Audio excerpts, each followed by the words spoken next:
Here to dive into industry trends with leading ETF experts, this is ETF Spotlight with Nina Mishra. Hello and welcome to ETF Spotlight. I'm your host, Nina Mishra. My guest today is Kevin Carter, founder of EMQQ Global. We're talking about investing in India today, which Kevin believes is the perfect emerging market for investors. We'll talk a little bit about China too. Kevin, welcome back. Great to have you on the show. Thanks, Nina. It's great to be here. So it seems that everything has gone right for India lately, right?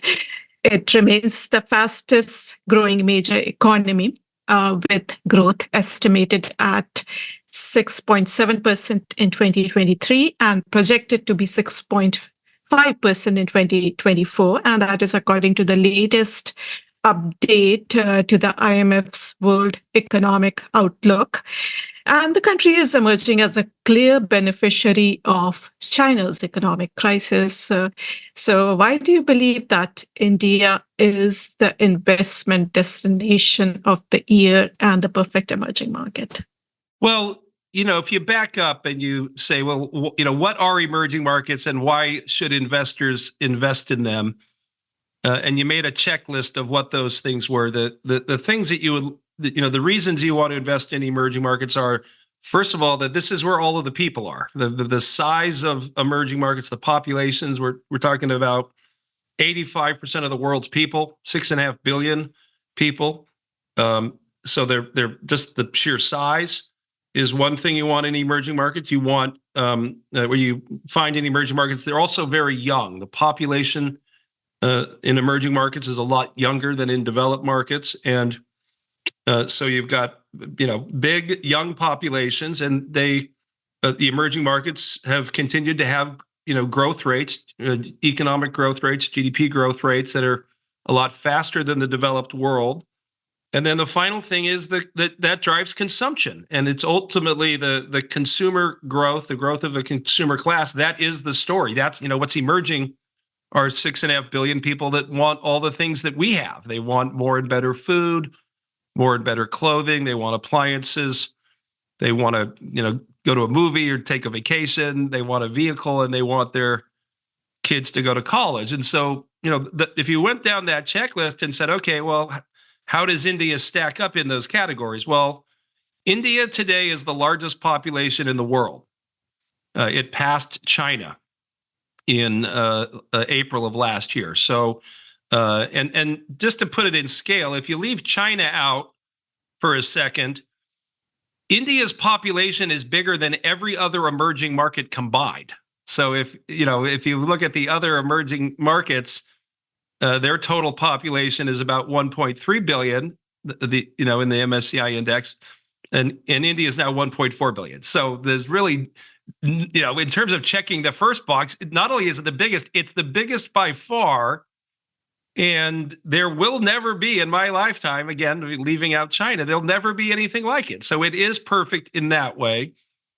Half the population is, under the age of 30. So it's the biggest and the youngest. And again, emphatically with an exclamation point. And every day, today, India has more people than any other country has ever had. And tomorrow, India will set a new record. And every day until I die, India will set a new record for the most people ever on the planet. So the scale is unmatched. So you have the economic growth, which you mentioned is happening. It's got the fastest growing economy, major economy on the planet. And not only is it the fastest growing, it appears to be accelerating. I know the estimates remain in that 6.5% range, but the last 2 quarters, India has reported growth in excess of 7%. And I am one of many people that are believing more and more that the economy can in fact grow faster than the current projections, as they have for the last 2 quarters. And that's driving growth in consumption. And India's, just like we saw in China over the last 20 years, India's consumer class is exploding. And in fact, when you combine the demographics and the growth rate. In fact, it looks as if India's consumption will, in fact, be bigger than China's in the not too distant future. So, if those are the things you're looking for in an emerging market, then yes, and emphatically, India is the perfect emerging market, and nor can there really be anything else like it in the foreseeable future simply because of the size. Amazing. Now let's talk about India's digital boom.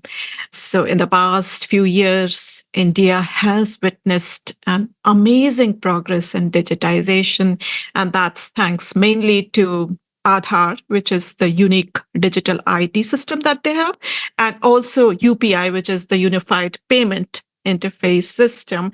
So please talk about India's digitization and what has impressed you the most. Sure. Well, the one thing about India, when I got involved with China 20 years ago, China and India, they were pretty close together when it came to GDP and GDP per capita. I mean, China was a little bit ahead, but not very far ahead. But what you could see was that China was building the world's greatest infrastructure, and to roads, high-speed trains, ports, and the infrastructure to build the world's best products at the best price and get them onto boats and get them delivered. 80% of the world's trade ends up going on a boat at some point. So and meanwhile, India was sort of hobbling along, and India, modern India, it's.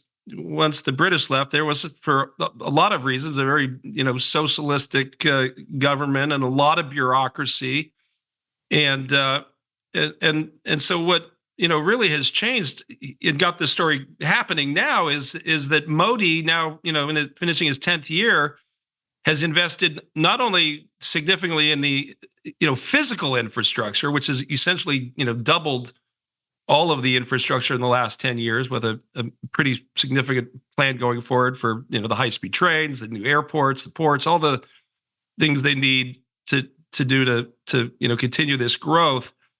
But what you mentioned is that the Indian government has also created a digital public infrastructure. As you know, they refer to this as the India Stack. And the foundation, if you picture this is a stack of programs on top of each other, the foundation is, as you said, Aadhaar, which means foundation. And it is a program that the Indian government started in 2009 that I knew about it, but I didn't really pay attention to it, and obviously we'll talk about what it is, but it's really that layer and the other layers of this India stack are, they're like a secret weapon or a cheat code for the Indian economy. And this element is not widely understood by people because I only, frankly, saw this and understood it, maybe 11 months ago. So this is something I don't think the world really knows about. But so just to start, digital public infrastructure sounds really boring, and let me give an example of what digital public infrastructure is, so people can frame it up in their head.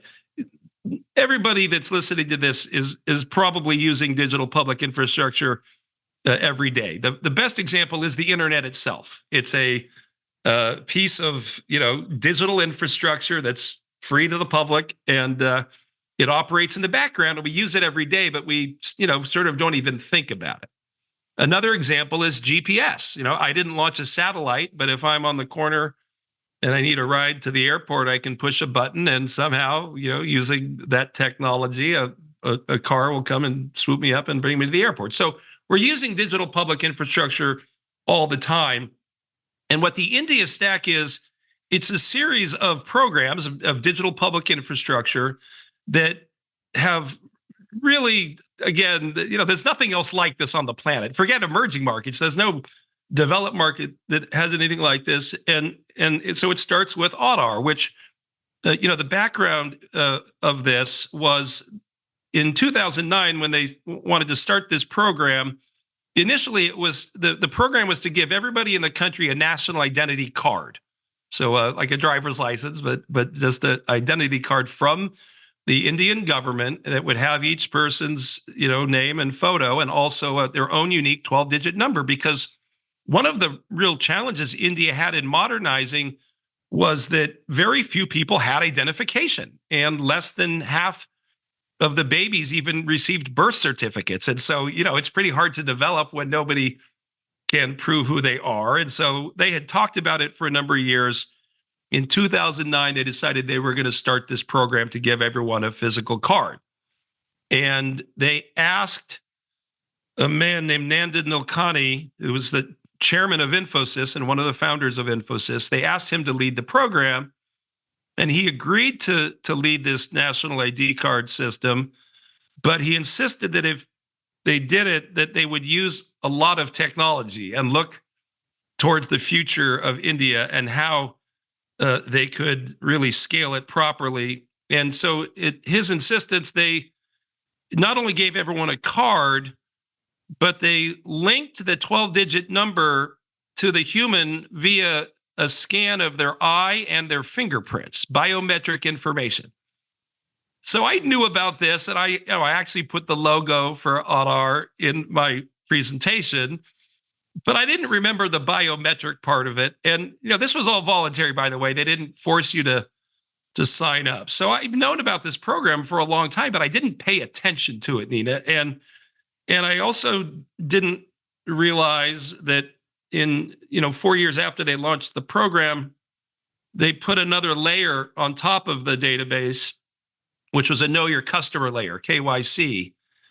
And they initiated a program whereby anybody that was enrolled in Aadhaar could go into a bank and open a bank account with just looking in the camera and putting their fingers down.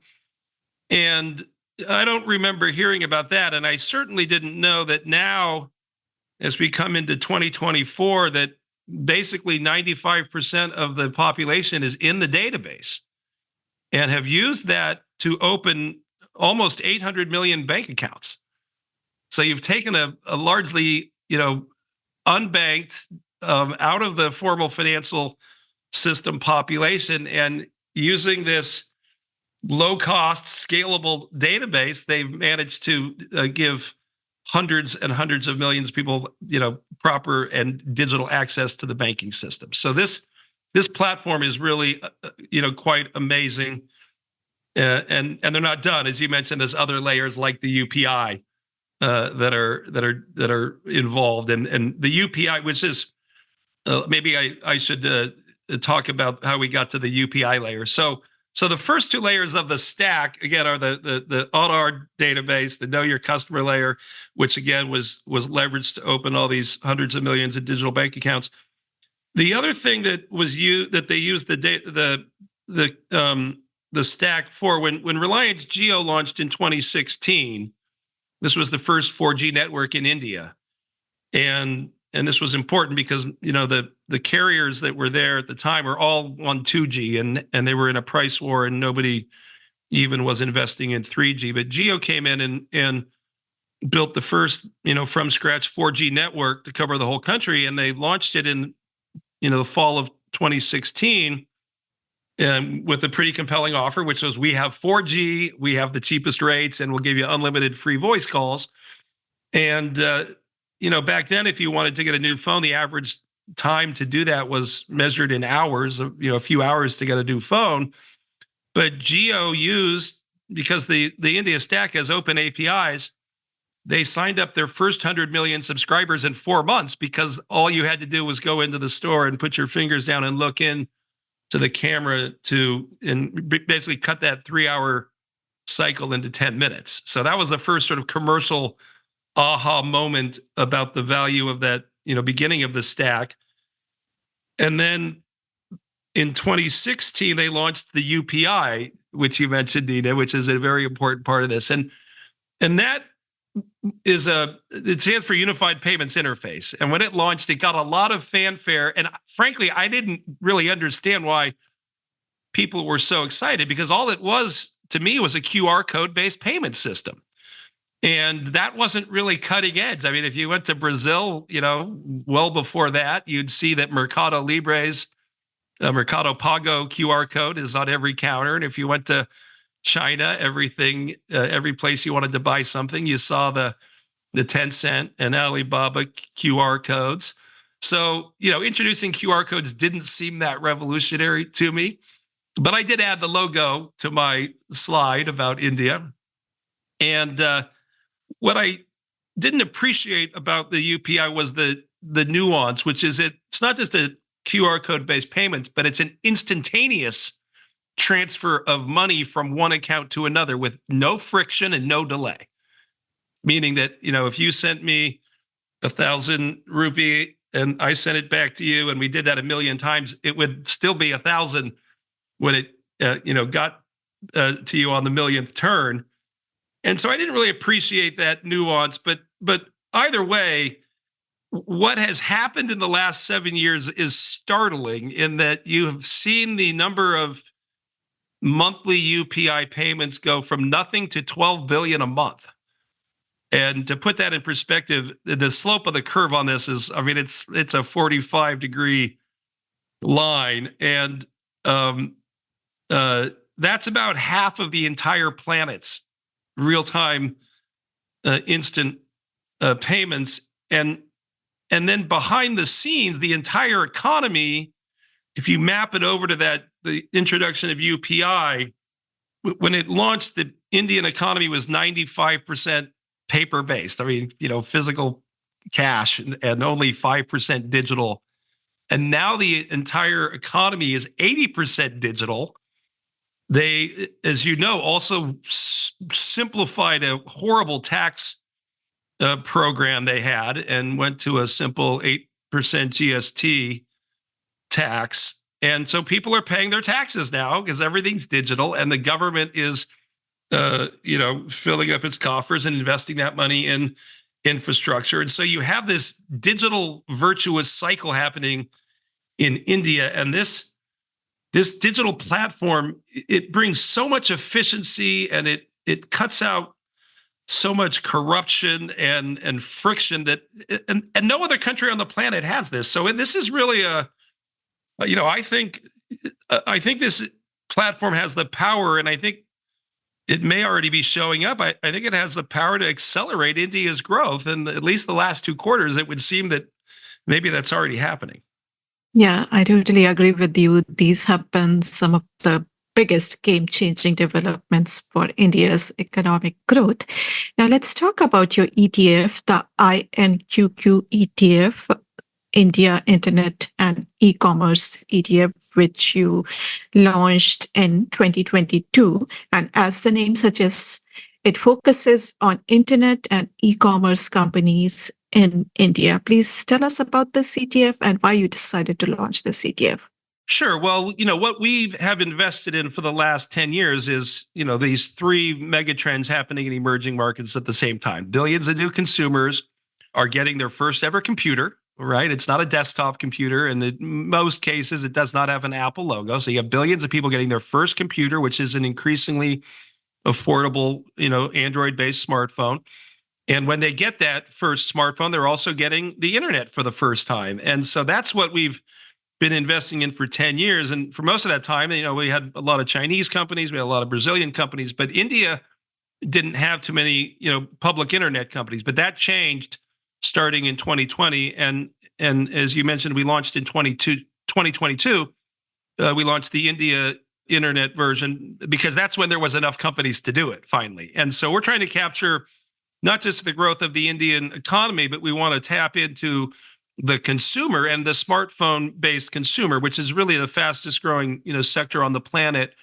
And it's still pretty early. I mean, there's, 7 million people a month right now are getting their first ever computer in India. And, while the average smartphone is still about $150 in India, you can now buy a $12 brand new smartphone in India. And so all those factors are coming together and driving, what we think is going to be the huge growth story in India. And this is really not, rocket science if you step back and watch how this smartphone has changed the world. I mean, we watched the FANG stocks take over our lives and our stock market here. We've seen what happened in China with Alibaba and Tencent, and now it's India's time. And India looks a lot like China did 15 years ago, and it had a huge amount of growth in the internet and e-commerce. The only difference is when China was in this point, nobody on the planet had a smartphone. I mean, we had PCs, but the smartphone hadn't even shown up yet. And now India is entering this phase. And not only can you get a pocket-sized supercomputer for as little as $12, but you have a country that has built a digital platform for the whole country that really make this digital story in India and INQQ, I think, incredibly compelling. So I'm looking at the top holdings in this ETF, and I see very interesting companies, Reliance Industries, Jio, and Zomato are the top three holdings. They account for almost 25% of the portfolio.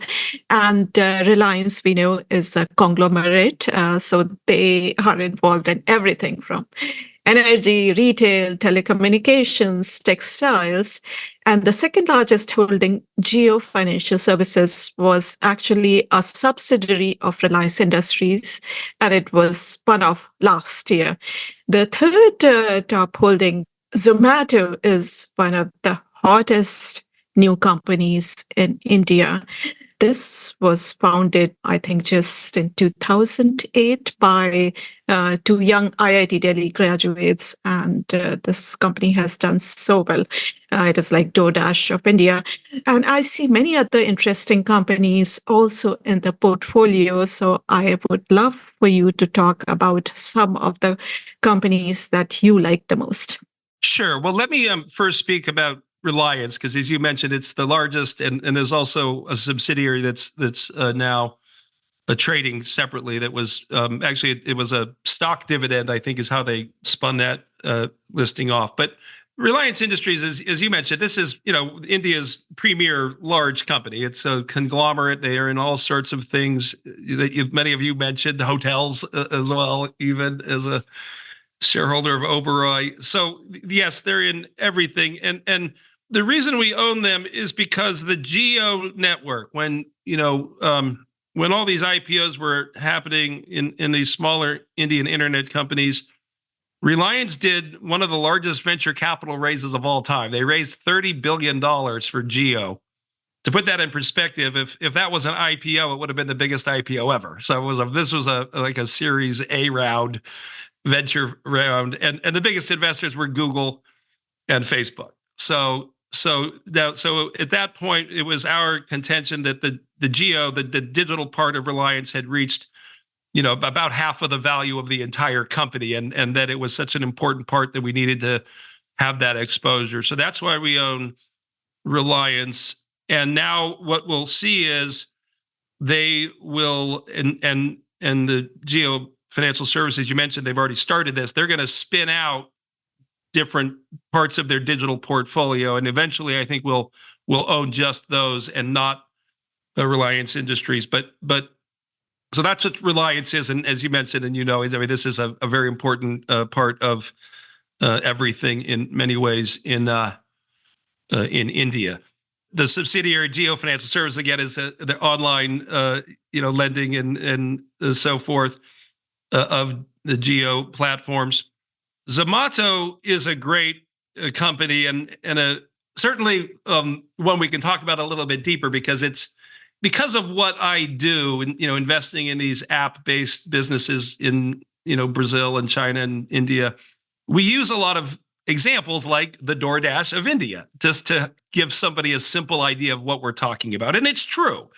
Zomato is the leading food delivery company in India, but because of where we are in the India story, and because it's so large and so green fields, as they say, that's not really a very full comparison. I mean, because think about, for Americans, when food delivery arrived in the US, when DoorDash and its competitors arrived, we had a very well-developed restaurant industry, right? We didn't have any shortage of restaurants.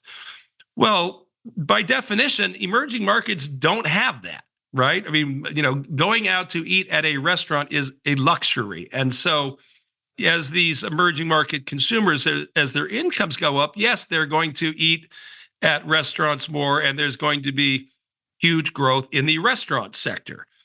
And so Zomato's, it is the leader in food delivery, and it will grow because of that. But it's really a investment in the future of people eating food in India, because not only are they the leading in delivery, their fastest growing business is now selling products to the restaurants to make the food.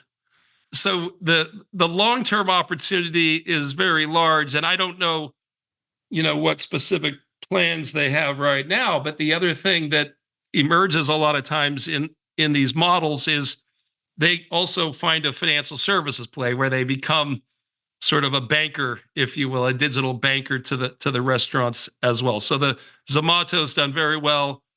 It's profitable, and it's got this is a decades long growth opportunity, not a 3 or 5 year thing. But this is something that can go for a long time. So that's Zomato.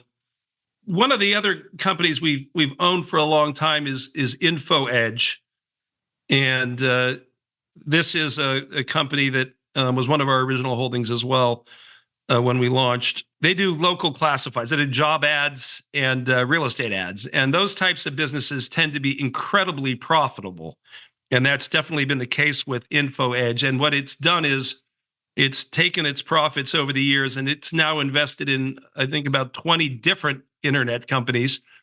And one of those is Zomato. It owns 12% of Zomato. It also owns about 12% of Policy Bazaar. Policy Bazaar is an online insurance company. It actually had a huge week this week. It had a blowout quarter, and I think it was up over 10% last night or the night before. And again, the demographics, when you step back and say, how big can these things be? Well, there's a lot of room to grow. That when people start to buy insurance is when their incomes get to $5,000, $6,000, $7,000 a year. And there's hundreds of millions of people that are heading that way in India. So that's another example. Online beauty, Nykaa, I'm sure this is a fascinating company that's online beauty. And the founder was actually an investment banker who had promised herself she'd become an entrepreneur before she reached 50, and ended up as one of 2 self-made billionaire women in India.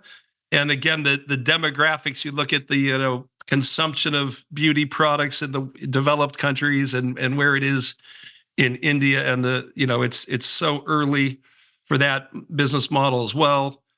And then, we have Bajaj is one of the, as far as I can tell, maybe the single most well-respected financial institution in the country by a lot of my India friends. So, and this is a financial service business that's gone completely, app-based basically, and is incredibly profitable.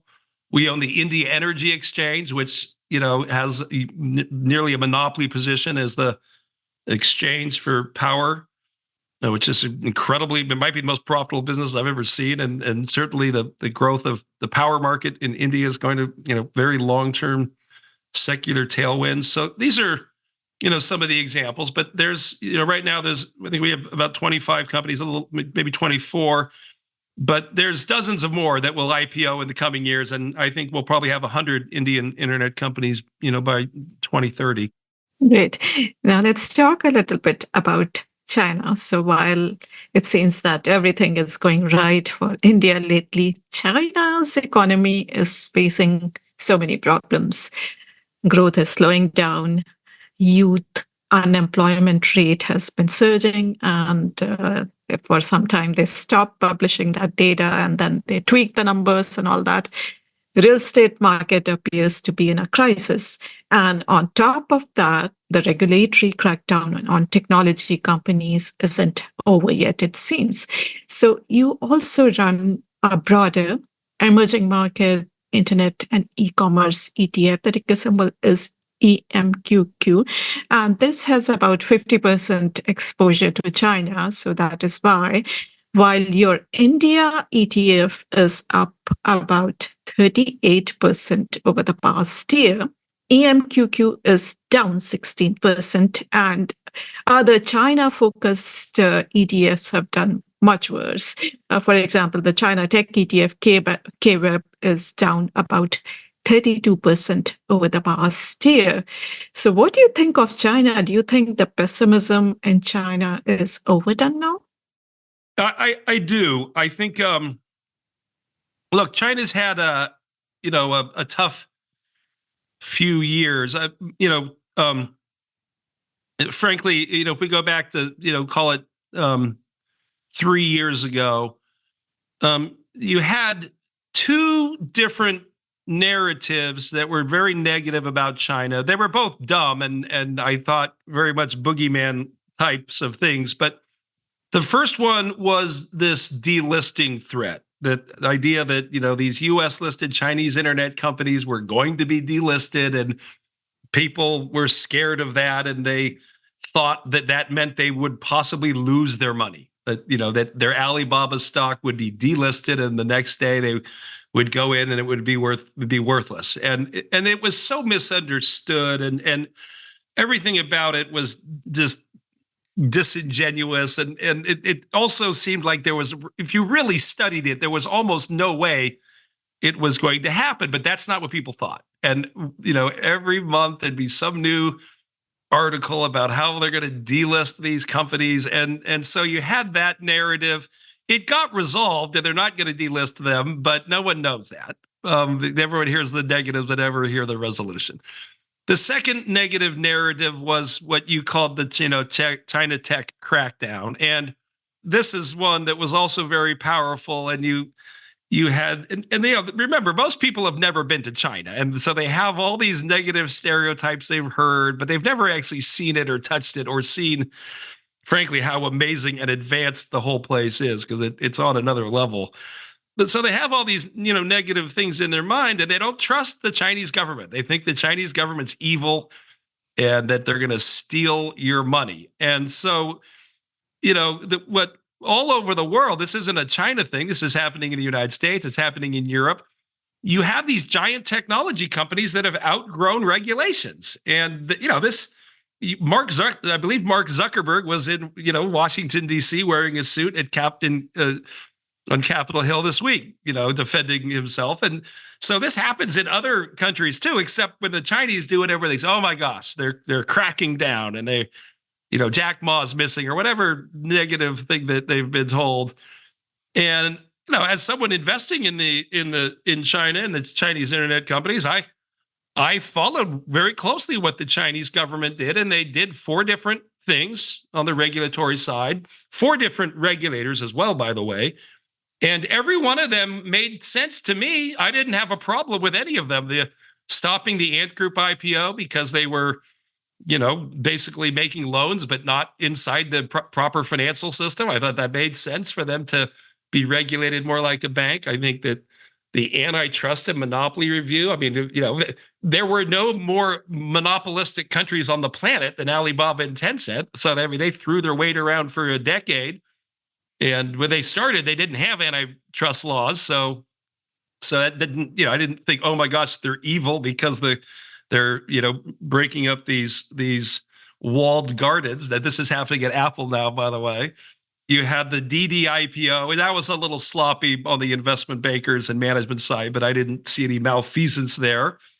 And then you had this, online education thing, which again, that was a sector that needed a serious overhaul. It was a cancer on the country. And unfortunately, if you happen to own one of their private education companies, a lot of the profits went away. They didn't steal your company, but they changed the rules, and we didn't own any of those companies. But so you had all of that negative perception going on, and that's important in valuations. And so the valuations were already pretty low for these companies. And then a year ago, when China was, going to come out of the COVID, I think people had unnatural expectations because the reality was that they had to get the COVID. So, from from last January to last June, everybody in the country got sick, and some of them died, and some of their friends died, and coworkers, and so there was just a lot of disruption. And I think people just thought, okay, well, China's going to go right back to 2019, and they didn't, and they've had some issues coming out of it, and there was imbalances all over the planet, as we know. And one of the things that looks as if it caught up with China, perhaps, is the real estate. And I've been hearing about China's real estate was going to collapse for 20 years, and it never did. But it does look like now they certainly are having a correction. Now, but we've had that, by the way. I remember we had a global financial crisis and had a real mess with all of these mortgage, securitized mortgages into 1,000 loan blocks, and try to put a value on them. So we got through that, and China's got a good balance sheet, and they're smart. And the people that run their financial system went to our best colleges, and some of them taught at our best colleges. So they'll get through this.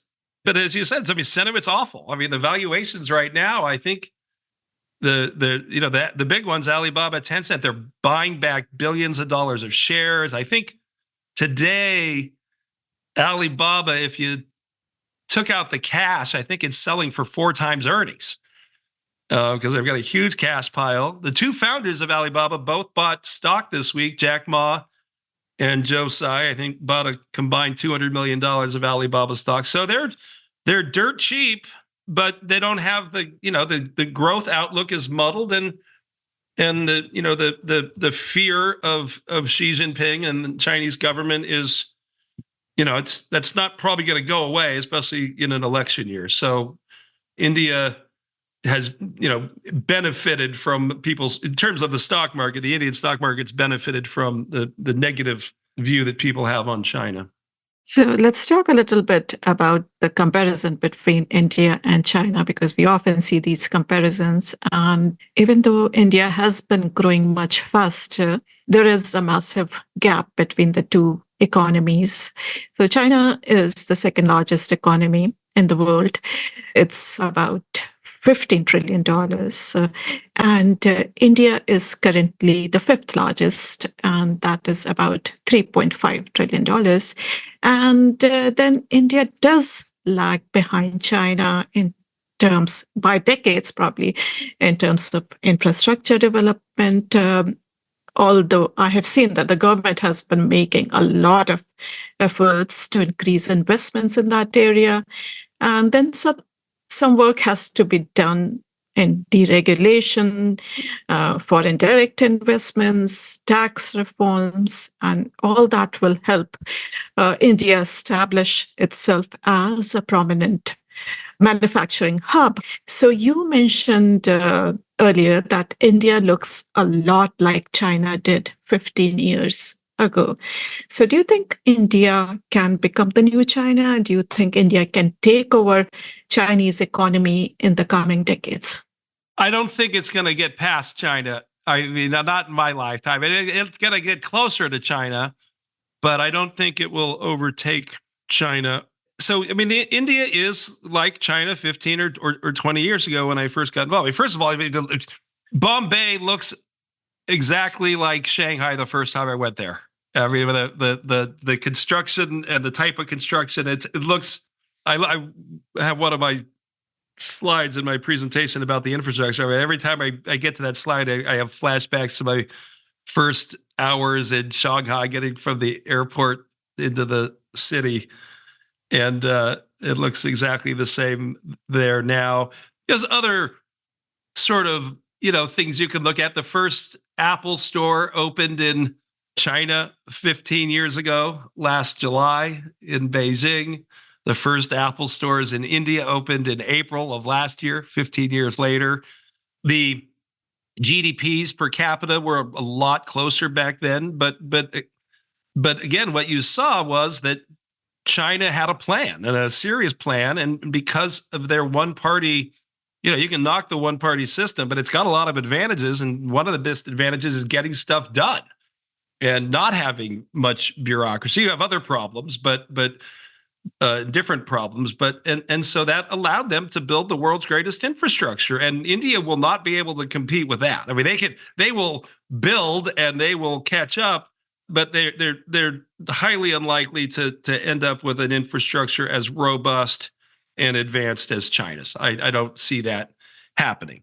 But they don't need to get jobs and manufacturing, but they're gonna have to get a lot more done, and they know this, and they have again a $1.5 trillion intermodal plan that with freight corridors and ports and so forth. And this is one of the challenges I think with this diversification of supply chains or friendshoring or whatever you want to call it. I mean, the reason things are made in China is because they make the best things, and they make them for the best price, and they can get them on a boat and get them to your store better than and cheaper than anybody. And to do that, the infrastructure is going to have to get a lot better in the places that want those jobs, and it will. But again, China's got a pretty good head start, and India still has bureaucracy and corruption and other things that will be less than optimal. But directionally, it's going the right way. And the ports is the problem where there's going to be a bottleneck, because 80% of the world's products get on a boat at some point, and you can't build a port really fast. And China's port capacity is multiple times that of India's. So it does look a lot like China 15 years ago. China, one of the things now that China has is its demographics are not very good. I mean, it looks like a European country. And demographics are very important. And on the flip side of that, India is very, very young. And in fact, it's younger than China was 15 years ago, largely because the one-child policy was already kind of coming into the numbers then.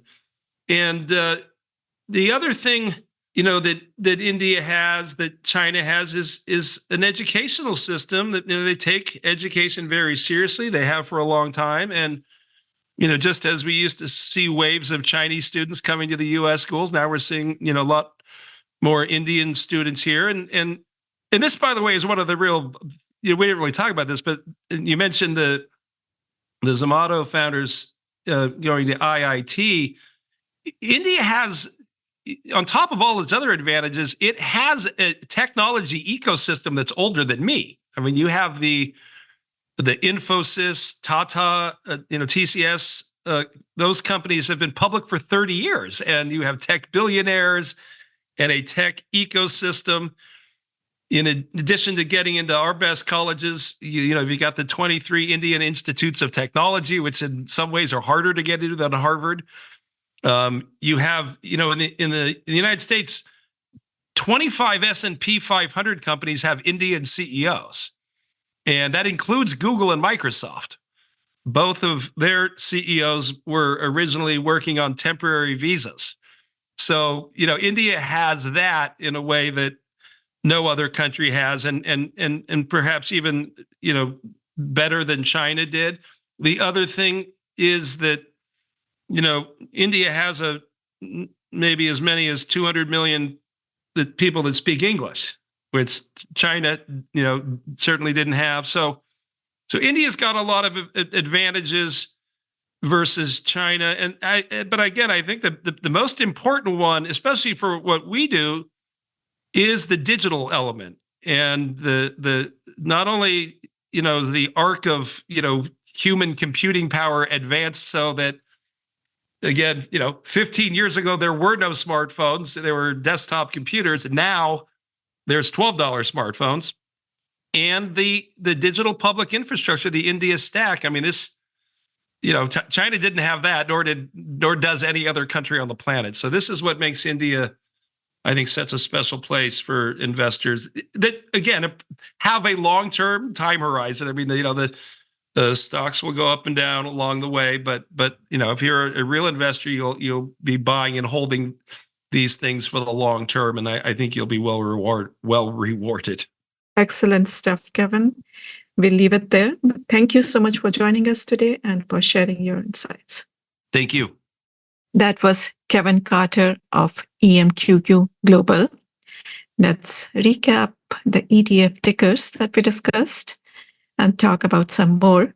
So his India e-commerce and internet ETF is INQQ. The broader emerging market internet and e-commerce ETF is EMQQ. The most popular India ETF, if you want to invest in the broader Indian economy, is INDA, INDA by iShares. Another India ETF that I like and which I currently hold in the ETF investor portfolio is EPI by Wisdom Tree. EPI holds profitable companies in the Indian equity market, and because of its focus on higher quality companies, profitable companies, it has significantly outperformed India over the long term. Now, both EPI and INDA are older products.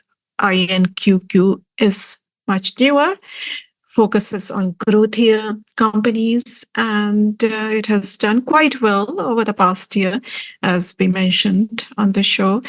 It's up about 38% over the past 12 months. The Wisdom Tree product EPI is also up about 34% over the past year. And the most popular ETF that I mentioned, INDA, that is up about 25% over the past year. Thanks for listening. If you like our show, please leave us a rating on iTunes or wherever you get your podcast. Make sure to subscribe so that you do not miss any episode. If you have any comments, questions, or suggestions, please email podcast@zacks.com. This material is being provided for informational purposes only, and nothing herein constitutes investment, legal, accounting, or tax advice, or a recommendation to buy, sell, or hold a security. Do not act or rely upon the information and advice given in this podcast without seeking the services of competent and professional legal, tax, or accounting counsel. Publication and distribution of this podcast is not intended to create, and the information contained herein does not constitute an attorney-client relationship. No recommendation or advice is being given as to whether any investment or strategy is suitable for a particular investor. It should not be assumed that any investments in securities, companies, sectors, or markets identified and described were or will be profitable. All information is current as of the date herein and is subject to change without notice. Any views or opinions expressed may not reflect those of Zacks Investment Research as a whole.